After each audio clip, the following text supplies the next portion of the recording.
வணக்கம். நான் தான் முட்டை. கர்ப்ப காலத்துல குழந்தை நல்லா வளரணும்னா புரோட்டீன் ரொம்ப முக்கியம். என்ன சாப்பிட்டா குழந்தையோட உடல் வளர்ச்சி நல்லா இருக்கும்? நல்லா வேக வச்சுதான் என்ன சாப்பிடணும், சரியா? நான் தான் கீரை.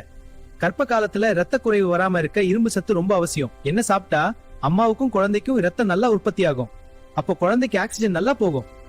ஹாய், நான் தான் பால். கர்ப்ப காலத்துல குழந்தையோட எலும்புகள் நல்லா உருவாகணும்னா கால்சியம் தேவை. என்ன குடிச்சா குழந்தையோட எலும்பு பலமாகும், அம்மாவுக்கும் எலும்பு வலிமை கிடைக்கும்.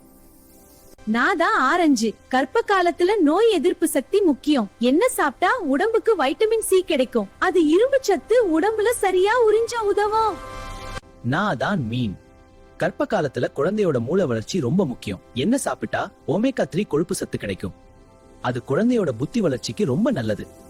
அம்மாக்களே, எங்களை தினமும் உங்க உணவுல எடுத்துக்கிட்டா குழந்தையும் ஆரோக்கியமா வளரும். நீங்களும் சந்தோஷமா இருப்பீங்க. பாய் பாய். மறக்காம லைக் பண்ணி சப்ஸ்கிரைப் பண்ணுங்க.